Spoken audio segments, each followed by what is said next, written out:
قل يا أهل الكتاب تعالوا إلى كلمة سواء بيننا وبينكم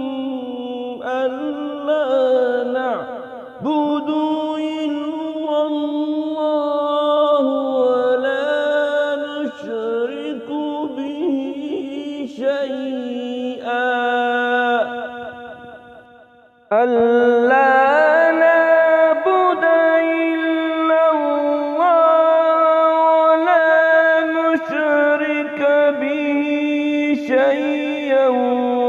ولا يتخذ بعضنا بعضا أربابا من دون الله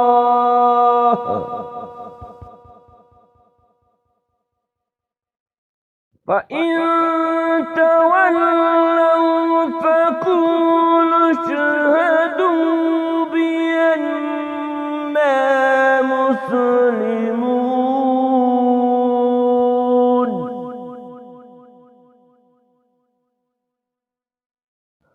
يا أهل الكتاب لم تحاجون في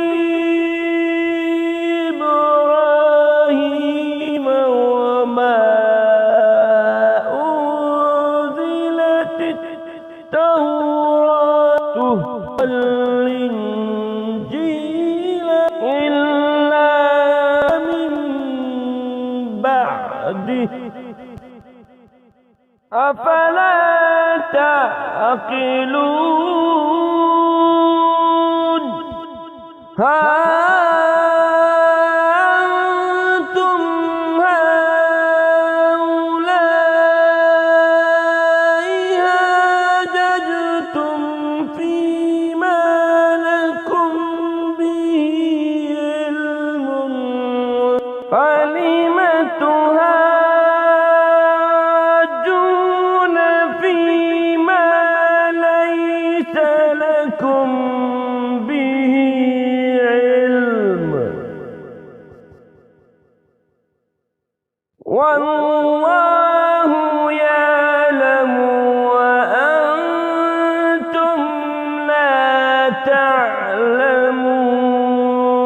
تعلمون ما كان إبراهيم يهوديا ولا نصرانيا ولكن كان حنيفا مسلما وما كان من المشركين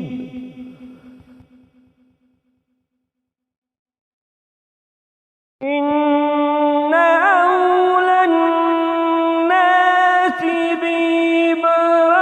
بإبراهيم الذين اتبعوا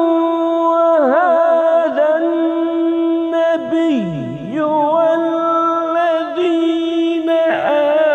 آمنوا والله ولي المؤمنين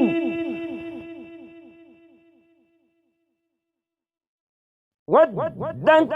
طائفة من أهل الكتاب لو يضلونكم وما يضلون إلا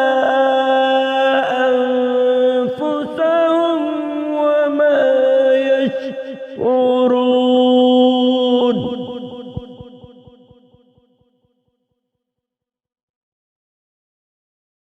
يا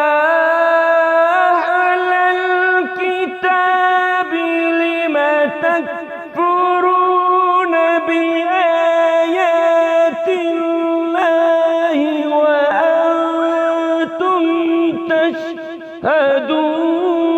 تشهدون يا أهل الكتاب لم تلبسون الحق بالباطل وتكتمون